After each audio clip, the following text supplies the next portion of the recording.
Muito bem, nós estamos continuando a nossa série em Coríntios. Você pode abrir a sua Bíblia na segunda carta aos Coríntios, no capítulo 3.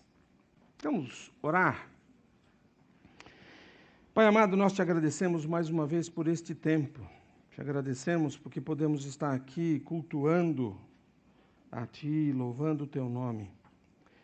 E também porque agora podemos abrir a Tua palavra e ouvir a Tua voz. E nós te pedimos, Pai, que o Senhor fale conosco, fale aos nossos corações, que toque e transforme aquilo que o Senhor mesmo quer transformar na nossa vida. É em nome de Jesus que nós oramos. Amém. Para começar, eu quero ver um vídeo. Na verdade, é uma música bastante conhecida. Ela foi composta pelo Paulo César Baruch em 2012. Mas essa versão que a gente vai ver é agora do final de 2018. Então, preste atenção na letra. Você pode ver na legenda. Toca o vídeo para nós, por favor.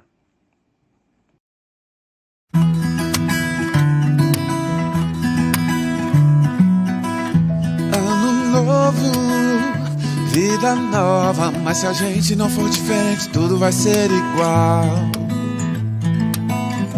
Novas estações, outras emoções, mas se a gente não for diferente, tudo vai ser igual. Se a gente não viver numa boa, se ficarmos estressados à toa, se não nos importarmos com as pessoas, tudo vai ser igual. Se brigar por causa de futebol e falar palavrão no farol, se não virmos a beleza do sol, tudo vai ser igual.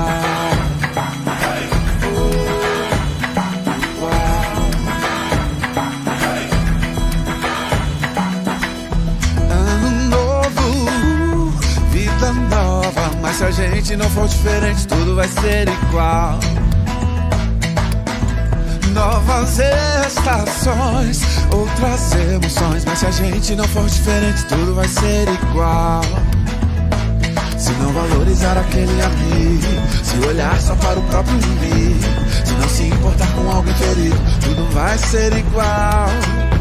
Se a gente não quiser perdoar, se a mágoa persistir no olhar, se você não conseguir se casar, desculpa aí, era só pra rimar, tudo vai ser igual. Se o amor de Deus não for a diferença, tudo vai ser igual. Muito amor de Deus e o seu ano novo vai ser sem igual. Pois sem o amor de Deus, vai ser igual, igual, igual.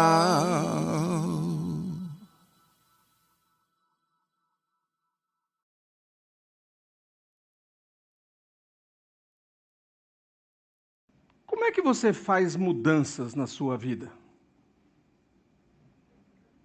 Como é que você faz para que não seja tudo igual? Para que você tenha um ano novo diferente, melhor. Para que no final de 2020 você esteja agradecendo a Deus por tudo aquilo que Ele fez durante este ano. Você faz mudanças se comparando com outros ao seu redor? Você faz mudanças comparando-se a um padrão externo, um padrão específico? Ou será que você faz mudanças na sua vida pela ação do Espírito Santo? No capítulo 1 de 2 Coríntios, nós falamos sobre sermos encorajados por Deus por meio do encorajamento mútuo. No capítulo 2, na semana passada, nós vimos que o inimigo pode nos enganar. E como é que nós podemos, então, nos modelar segundo o caráter de Jesus para lidar com outros?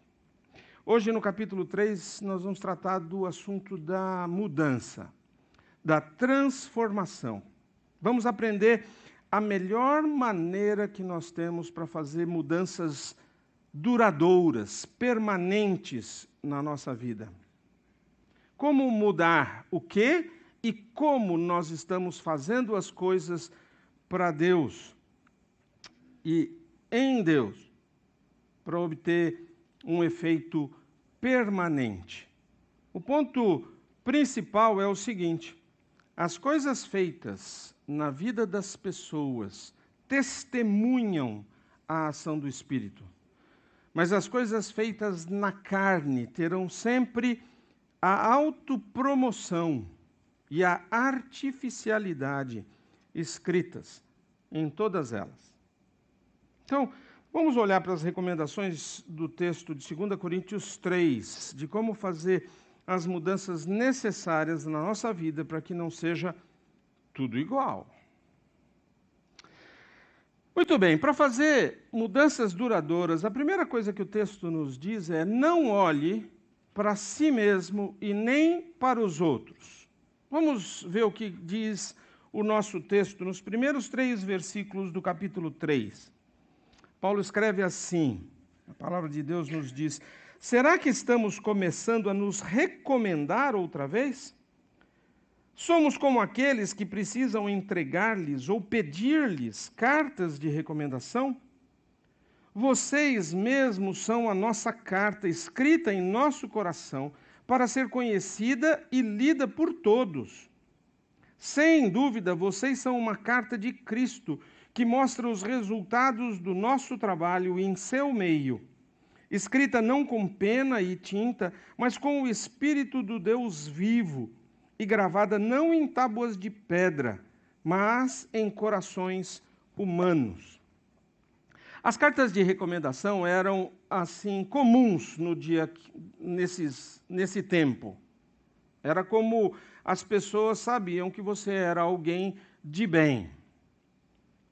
Infelizmente, os falsos mestres, eles inventavam ou forjavam as suas próprias cartas e usavam para ir nas igrejas domésticas e perverter o evangelho, trazendo benefícios para eles mesmos.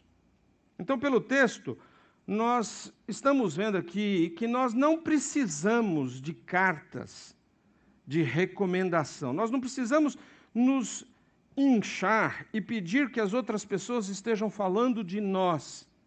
E nem mesmo nós precisamos estar anunciando todas as coisas que fazemos. Nós vamos descobrir o porquê daqui a pouquinho. Mas essa questão levanta um ponto bastante interessante. Por um lado, esse negócio de cartas de recomendação funciona bem para os cristãos que estão envolvidos em ministérios em outros lugares, em lugares que a gente não vê, não conhece, para obter uma certa indicação desse ministério, principalmente se a pessoa que está trazendo essa informação é alguém confiável. Mas o que pode acontecer com muitos de nós é que a recomendação, a própria propaganda se torna o objetivo, e não a operação do ministério. Significa, nós começamos a acreditar mais no nosso próprio currículo, no nosso próprio histórico, procurando status em vez de procurar oportunidades de servir. O poder pessoal se torna o foco. As luzes e os holofotes, em vez de nós canalizarmos o poder do Espírito na vida dos outros. Quando as coisas estão indo bem no nosso ministério, o que acontece? Nós vemos o poder de Deus se movimentar na vida das pessoas e dizemos: uau, eu sou bom, hein? Eu faço essas coisas acontecerem. Mas eu vou dizer para vocês que nada nesse mundo está mais distante da verdade. O texto aqui diz que nós não precisamos de uma carta de recomendação, porque vocês são uma carta de Cristo. Vocês mostram o resultado do nosso trabalho no seu meio. Uma carta não escrita em tinta, mas escrita com o Espírito de Deus. Em outras palavras, as coisas que o Espírito de Deus fez através de nós na sua vida falam muito mais alto do que qualquer recomendação possa fazer. Você consegue entender que é sobre pessoas que nós estamos falando aqui? Sobre o resultado do ministério na vida das pessoas.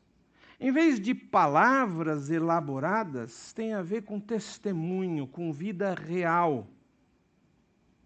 Eu não sei dizer para vocês o quanto significa para mim ver membros da nossa comunidade crescerem na fé. Sem mencionar nomes, existem muitos de vocês aqui com quem eu tive o privilégio de trabalhar, de compartilhar, de encorajar, de levar o batismo. É uma coisa fabulosa ver o Espírito de Deus se movendo numa vida. Nós não devemos olhar para o que nós fazemos, grandes eventos, grandes atividades ou ministérios, ou o dinheiro que nós levantamos, ou as estatísticas de participação. O que nós temos que observar, na verdade, realmente é o que Cristo está fazendo para mudar vidas. Então, é claro que foram vidas transformadas que Paulo usou para provar, para afirmar o seu próprio ministério. E isso é verdade ainda hoje. Vidas transformadas são a prova de um ministério que vale a pena. E eu não estou falando sobre isso apenas para os pastores ou para os ministros de tempo integral. Eu estou falando sobre você. Todos os cristãos. O seu ministério é válido quando você tem ao seu lado pessoas que são alcançadas pelo Evangelho. Mas eu preciso dizer que as igrejas, a nossa igreja, precisa se concentrar menos nos programas e mais no discipulado. A maioria das igrejas está tão ocupada com programas e atividades que não dá tempo para os cristãos discipularem uns aos outros. Muitos pastores têm uma descrição de cargo tão longa que eles não têm tempo para discipular profundamente novos crentes, ou crentes famintos pela palavra. Isso me traz a ideia de quando eu fazia algumas consultorias, principalmente para igrejas que estavam buscando pastor e elas queriam ministros que administrassem a igreja.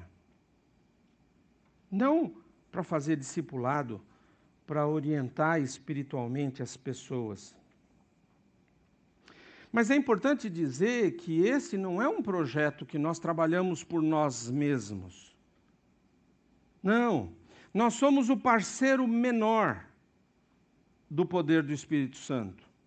E nós não estamos falando de coisas secretas nos bastidores que você nunca vai saber. Não, essas mudanças de vida, elas, com o tempo, precisam ser evidentes na vida de cada um. Na sua vida. Pode ser que nós não afetemos todos com o nosso ministério. E é disso que Paulo está falando aqui. Mas nós precisamos ver.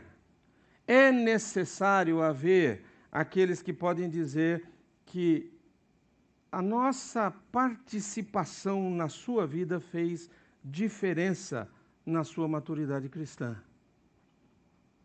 Você tem alguém que já falou isso para você? Que bom que eu tenho você do meu lado. O nosso exemplo, a nossa orientação, o nosso incentivo, tudo pode fazer parte do testemunho aos outros. Não se trata apenas de pessoas dizendo que você é cristão no lugar onde você está, mas pessoas dizendo que porque você é cristão e a maneira como você é cristão, isso mudou a vida deles. Mas você pode estar pensando assim, eu conheço muita gente dentro da igreja para a qual isso não é verdade. Não dá para afirmar que essa pessoa é cristã no lugar onde ela está. Eu sei, é bem possível que você esteja certo. Isso é um sinal de quão longe nós estamos do ideal como igreja. Então, para você ter a sua vida transformada, não olhe para você mesmo, não olhe para os outros, mas confie no Espírito que dá vida. Veja o texto a partir do verso 4. Nós lemos assim: estamos certos disso tudo, por causa da grande confiança que temos em Deus por meio de Cristo. Não que nos consideremos capazes de fazer qualquer coisa por conta própria. Nossa capacitação vem de Deus. Ele nos capacitou para sermos ministros da nova aliança, não da lei escrita, mas do Espírito. A lei escrita termina em morte, mas o Espírito dá vida. Uma outra maneira de traduzir isso daqui seria: Deus nos deu a capacidade de fazer aquilo que nós precisamos fazer. Se você estava pensando, mas eu não sei influenciar pessoas, então você lembre de Atos 1:8, quando ele diz para nós assim: vocês receberão poder quando o Espírito Santo descer sobre vocês, e serão minhas testemunhas em toda parte. A palavra poder aqui literalmente significa a capacidade de fazer alguma coisa. Então Deus pega o poder do Espírito dele e nos torna aptos a usar esse poder na vida das pessoas. Essa é a nossa capacitação. É assim que nós ministramos a vida das outras pessoas. Muitas vezes nós pensamos ou usamos várias coisas para afirmar nossa competência, nossa educação, os nossos títulos, a nossa experiência, os nossos talentos, a nossa personalidade, a nossa reputação, ou o que as pessoas dizem sobre nós, até as ferramentas que nós temos e usamos.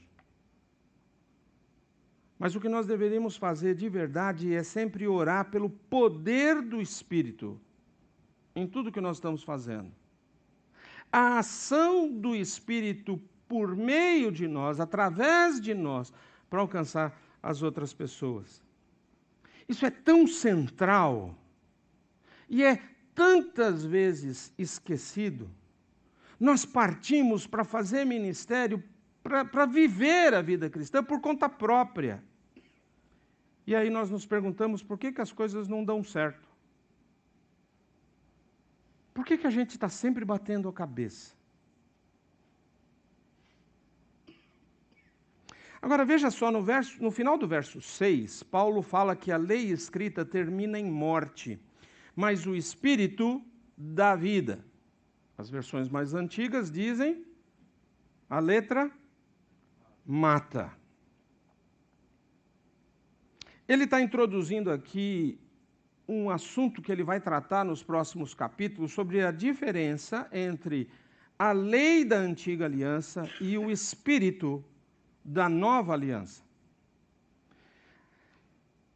Às vezes eu vejo cristãos se interessando demais pela maneira que o Antigo Testamento ensina para fazer as coisas. Várias igrejas, inclusive, se focam continuamente no estilo do Antigo Testamento. Assim, como é que a gente pode ver Deus aparecendo fisicamente na fumaça, nos relâmpagos? Ou talvez uma lista de coisas que nós temos que fazer ou deixar de fazer. Isso não é necessariamente ruim, mas o que a Bíblia está trazendo para nós é que nós já avançamos um passo. Nós já devíamos estar na próxima página. No seu comentário desse texto, Hernandes Dias Lopes diz assim: nós somos saturados constantemente por mensagens que prometem o sucesso imediato. Livros de autoajuda enchem as bibliotecas e prometem a felicidade instantânea. Faça isso e você vai conseguir a bênção de Deus na sua vida. A pressa para a vitória nos leva a buscar soluções estilo fast food. Aprenda inglês em um mês. Leia esse livro e torne-se o maior vendedor do mundo. Você tem o poder. Desperte o gigante adormecido que está em você. É assim a nossa sociedade hoje. Paulo, porém, contraria essa enxurrada de conceitos humanistas e diz que a força não vem de dentro, vem de cima. Não vem do homem, vem de Deus. A questão não é a autoajuda, mas a ajuda do alto. A antiga aliança é a tentativa do homem fazer o seu melhor para agradar a Deus. Mas a nova aliança é a ação de Deus, fazendo tudo em nós e por nós. Na antiga aliança, tudo vem de mim, nada de Deus. Na nova aliança, tudo vem de Deus, nada de mim. A nova aliança a antiga aliança está escrita em tábuas de pedra, confrontando o homem com as ordenanças externas e condenando por ele falhar em obedecer os mandamentos por causa do pecado. A nova aliança é escrita internamente, no coração, mas no coração redimido pela obra regeneradora do Espírito Santo. De maneira que, pela fé em Cristo, o único que conseguiu realmente cumprir toda a lei, uma experiência interior daquele seu poder, dá vida ao homem e permite que ele ande na vontade de Deus. Você está entendendo a diferença? A lei está escrito fora e faz com que o homem busque obedecer.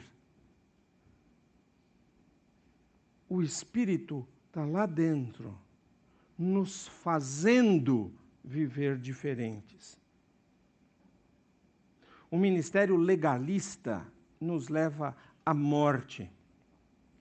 Os pregadores que se especializam em regras e regulamentos mantêm as suas congregações debaixo de uma nuvem de culpa. E isso mata a alegria, mata a nossa simplicidade, o nosso poder e o testemunho de Cristo. Os cristãos que estão constantemente olhando e julgando o outro, comparando resultados, competindo entre si, descobrem logo que eles dependem da carne e não do poder do Espírito para satisfazer a Deus. Nunca houve um padrão legal, uma lei que pudesse transformar o coração do homem. E isso inclui os 10 mandamentos. E toda a lei do Antigo Testamento. É somente a graça de Deus, ministrada pelo Espírito de Deus, que pode transformar pecadores perdidos em cartas vivas que glorificam Jesus Cristo. Amém? É só a graça. Nós precisamos refletir novamente e continuamente sobre o grande preço que Jesus pagou pela nossa redenção. Deus expôs para nós o seu coração de amor por você e por mim. Ele infligiu no seu Filho amado o castigo que os nossos pecados merecem, para que nós pudéssemos ser perdoados. Quando nós confessamos os nossos pecados e pedimos perdão para Deus, e desejamos, pedimos que o Espírito Santo nos preencha, nós então experimentamos o seu maravilhoso amor e o seu poder. Muitas destas igrejas e até desses pregadores internéticos oferecem ou afirmam que você tem todo o poder. É mentira. Mentira. O poder está no Espírito. E você pode orar e pedir, e tem muita gente que prefere ter o poder do que ter a graça. Cuidado. Mas uma outra recomendação, a segunda que o texto faz para nós, para que as mudanças duradouras aconteçam, é não tente cumprir alguma lei por conta própria. Continuando, Paulo então vai dizer no verso 7. O antigo sistema, olha como ele chama, com suas leis gravadas em pedra, terminava em morte, embora tivesse começado com tamanha glória, que os israelitas não conseguiam olhar para o rosto de Moisés, por causa da glória que brilhava em seu rosto, ainda que esse brilho já estivesse se desvanecendo. Acaso não deveríamos esperar uma glória muito maior no novo sistema, que se baseia na obra do Espírito? Se o antigo sistema, que traz condenação, era glorioso, muito mais glorioso é o novo sistema, que nos torna justos diante de Deus. De fato, a glória do passado não era nada gloriosa em comparação com a glória magnífica de agora. Portanto, se o antigo sistema que foi substituído era cheio de glória, muito mais glorioso é o novo, que permanece para sempre. Uma vez que o novo sistema nos dá tal esperança, podemos falar com grande coragem. Não somos como Moisés, que cobria o rosto com um véu, para que os israelitas não vissem a glória, embora ela já estivesse se desvanecendo. Mas a mente do povo estava endurecida, e até hoje, toda vez que a antiga aliança é lida, o mesmo véu lhes cobre a mente. E esse véu só pode ser removido em Cristo. Até hoje, quando eles leem os escritos de Moisés, seu coração está coberto por esse véu. Para a gente entender um pouquinho do contexto, nós precisamos voltar à antiga aliança, em Êxodo 34. Quando Moisés estava lá no monte recebendo as 2 tábuas e ele desceu do Sinai com as tábuas dos 10 mandamentos, o seu rosto brilhava, ele estava radiante. Era tão forte essa luz que as pessoas não conseguiam olhar para ele. Então Moisés colocou um véu sobre o seu rosto. E Paulo está usando isso como maneira de mostrar as diferenças entre a antiga e a nova aliança. A antiga aliança trouxe uma certa glória. A presença de Deus na tenda da reunião, ali nas tábuas, onde estavam as tábuas da lei, os milagres, os sacrifícios, até a própria lei. Mas tudo apontava e aponta para uma glória maior, que é Jesus Cristo. Jesus cumpriu a antiga aliança. O ministério de Jesus superou os mandamentos do Antigo Testamento.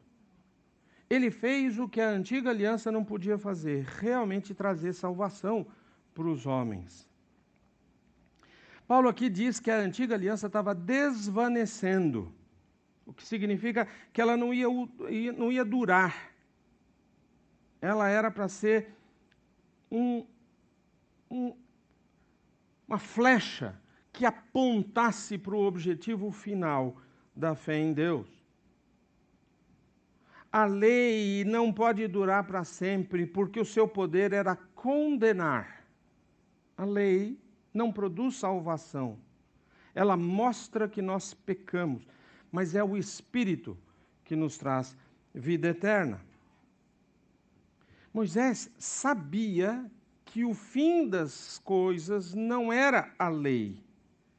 Na verdade, ele sabia que haveria um profeta maior e mais e definitivo, completo, mas as pessoas não podiam ver. Era coberto por um véu, escondido delas. Até hoje, os judeus não conseguem ver que a lei foi superada por Cristo Jesus.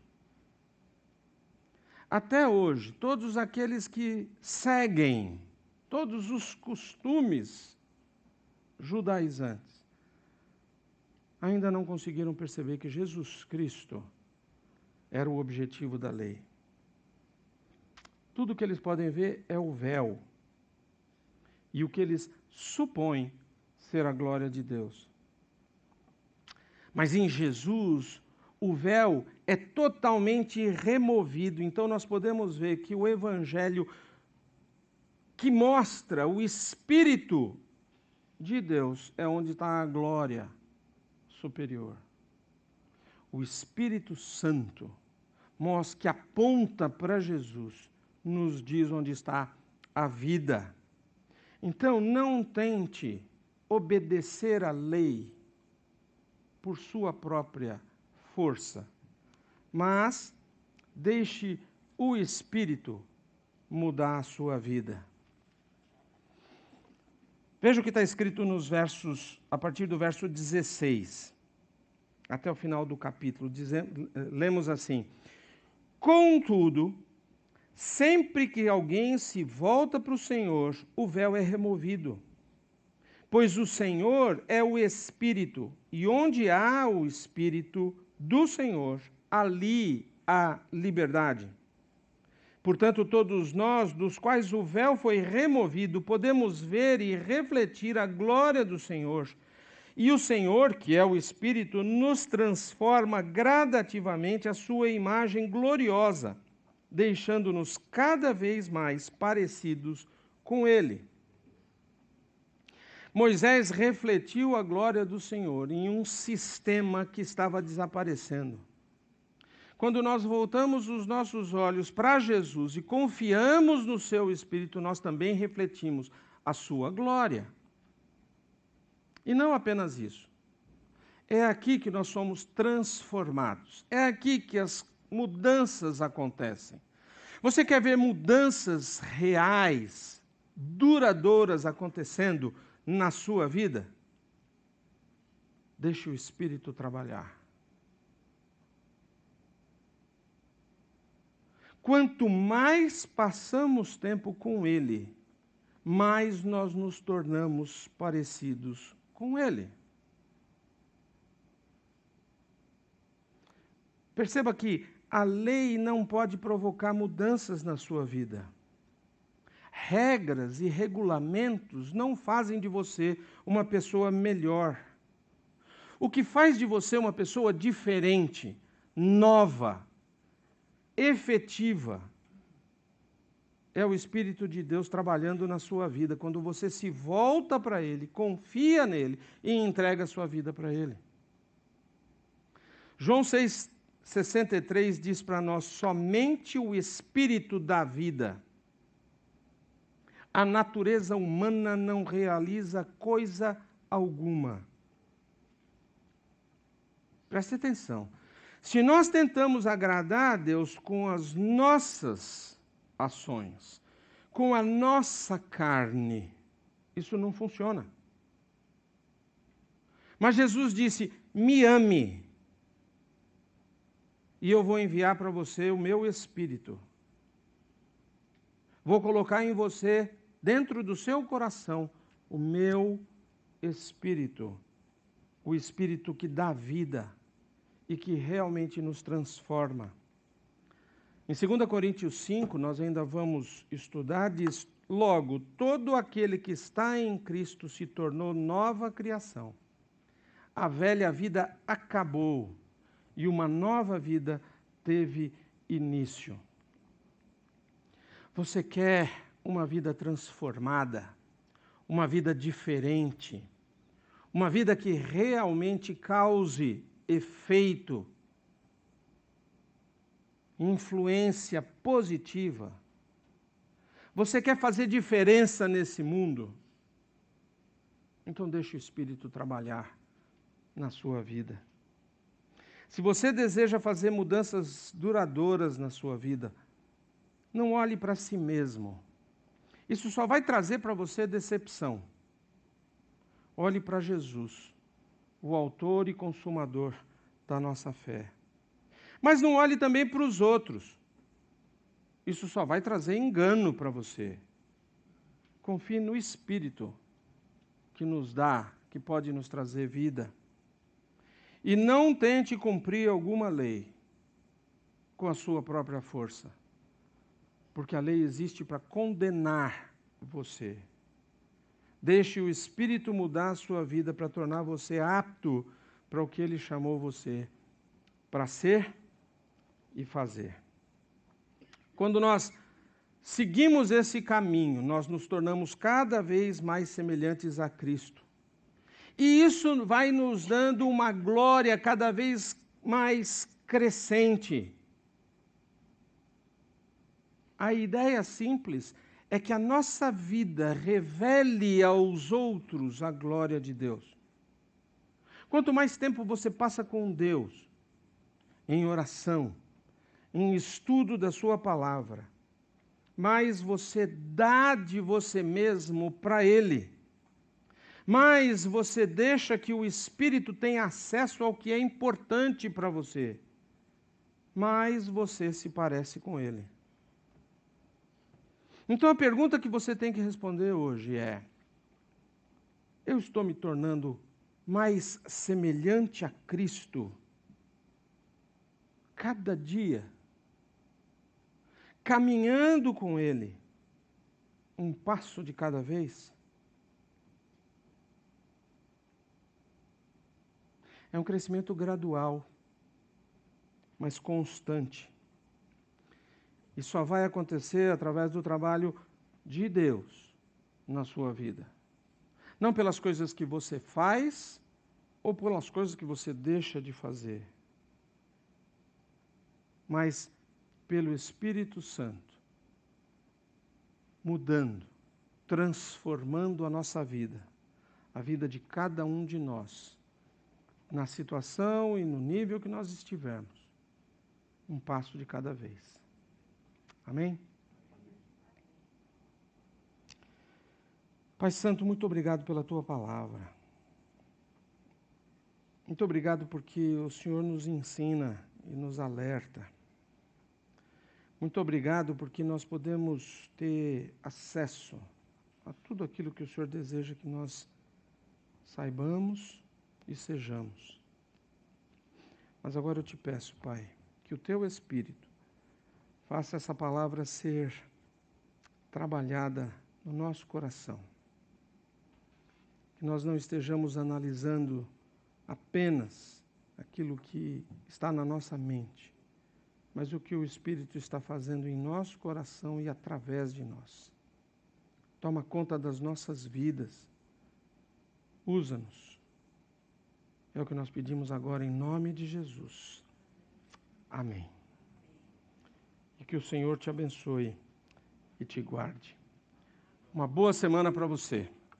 Pode procurar o seu adesivo ali com a Ellen. Tá bom?